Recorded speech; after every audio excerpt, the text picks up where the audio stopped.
The Cup He Drank, Justice, Devotional Series, Episode 16. We have reasoned our way to the cross. Now we have to stand at it. And I have to warn you before we do. If we let these two lines be true, they are going to break us. I hope they do. You took His wrath, the fire and flame. You bore the shame. You bore the pain. 3 things He took.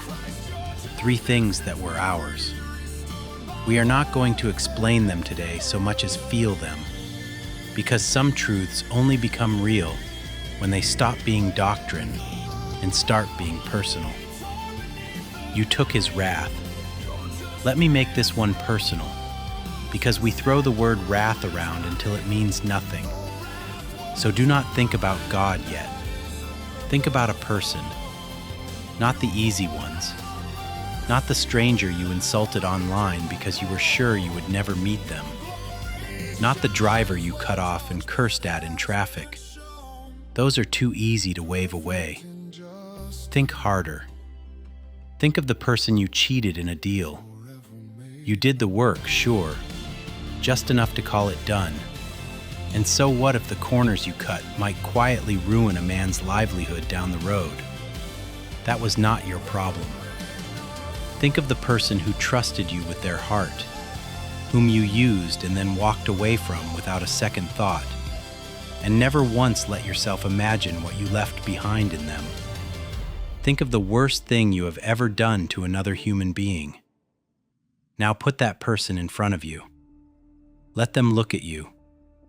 Feel the heat of their anger that is completely justified, a desire for justice against you that is entirely, righteously deserved. Have you felt the weight of that? Good. Now understand, all of that, the full justified wrath of the worst person you ever wronged, is a single drop of water in an endless, shoreless sea. Because your sin was not finally against them. It was against the God who knit you together, who gave you every breath you have ever drawn, who made you for Himself. And you turned your back on Him and spat in His face. The wrath that answers that offense is infinite, because the one offended is infinite. That is the cup we read about in the garden. The cup He looked into until it pressed blood from His skin. Father, if it is possible, may this cup be taken from me. Matthew 26:39. It was the cup of His own Father's wrath, the whole shoreless sea of it, and the Son drank it to the dregs. It was the Lord's will to crush Him. Isaiah 53:10. The fire that had your name on it burned on Him instead. You bore the shame. Let me make this one personal too. I know you have hidden sins. I know there are things in your heart and your mind and the quiet corners of your life that, if they were known, would break you. I know it because I carry the same kind of things, and so does every person who has ever lived. We make jokes about the secret browser history, about checking a partner's phone, about the accounts no one knows we have. We joke about it because the alternative is to admit how real it is. It is all real. Now do not just imagine your worst public failure. Imagine the whole interior of your life laid open. Every dark thought you never said out loud. Every twisted desire you are ashamed even crossed your mind. Every ugly impulse you buried the second it surfaced. All of it, projected on a wall for everyone you love to read. It is said that only God truly knows the depths of evil in a human heart. And He does. He sees the wall in full. That is the shame Jesus took. Not a general, abstract embarrassment. He took the actual contents of that wall, yours and mine, and He bore them in the open. The law said anyone hung on a tree was cursed. He became a curse for us. Galatians 3:13. The cursed thing, naked and mocked in broad daylight, wearing our disgrace where the whole world could see. And the scripture says he did it for joy. For the joy set before him, he endured the cross, scorning its shame. Hebrews 12:2. So hear this, if shame is what you carry, he already took it. The thing on your wall that you are sure would make everyone turn away, he carried it out into the light and answered it in his own body, so that it is no longer yours to haul around. You are not your hidden thing. He made sure of that. You bore the pain. And here we run out of road, because we think we know what pain is, and we do not. Our bodies will not let us. There is a mercy built into our flesh, a ceiling past which a nerve simply stops reporting, a point where the body shuts the door and we lose consciousness rather than feel anymore. We are protected by our own limits. The wrath of God is not like that. It is spiritual, and it has no ceiling, no merciful blackout, no floor. We cannot know in this life what it is to feel the undiluted, infinite wrath of God against all sin, because we were never built to survive even a fraction of it. But Jesus felt it, all of it, with no ceiling and no relief. Listen to the worst sound in the history of the world. My God, why have you forsaken me? Matthew 27:46.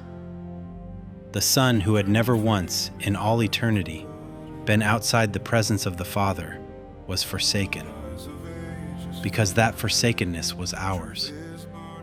Hell, in its deepest meaning, is not flames in a cave. It is being cut off from God, the source of every good thing. That is what our sin had earned, forever. And he stepped into that outer dark in our place, so that no one hidden in him would ever have to. Now stop and let the horror of it land, because horror is the honest response. Someone did this. Someone took all of it, the infinite wrath, the total shame, the bottomless pain, and they took it instead of us. How do you put that into words? How do you not break in front of it? And here is the part we keep flinching away from. That was ours. It was what we had coming. It would have been just and good and right for that to fall on us. We have spent 2 movements proving exactly that. God is holy, we are not. The sentence was correct, and he took it willingly. Do not picture a man overtaken by events. He knew. He planned it. He set his face toward Jerusalem and walked straight at it. Luke 9:51. He spent his whole life moving with purpose and intent toward a young death in his prime, for the very people who were hating him while he did it. Watch this. As they drove the nails, as the crowd jeered and the soldiers gambled for his clothes, the people standing there pouring fresh sin onto the very debt he was dying to pay, he prayed, "Father, forgive them, for they do not know what they are doing." Luke 23:34. Imagine giving your whole life on purpose to die for the ones spitting on you as you do it. That is what he did. For you. For me. While we were still adding to the bill. The gap that our sin opened up is so vast we can only reach it in metaphor. A sea, a fire, a debt with no bottom. The need we had can never be overstated. The cost he paid can never be fully comprehended. And we take all of that, the whole infinite weight of it, and we try to fit it into a few lines of a song. We will never manage it. But I do not want us to stop trying, and I do not want us to ever get comfortable in front of it. I hope this breaks us. I hope we weep. Lord, may this truth never stop breaking our hearts. And the strangest thing of all is that even here, even with the thorns mocking him, his suffering is quietly turning into something else. Those thorns are about to become a crown. That is where we go next. Your justice comes and I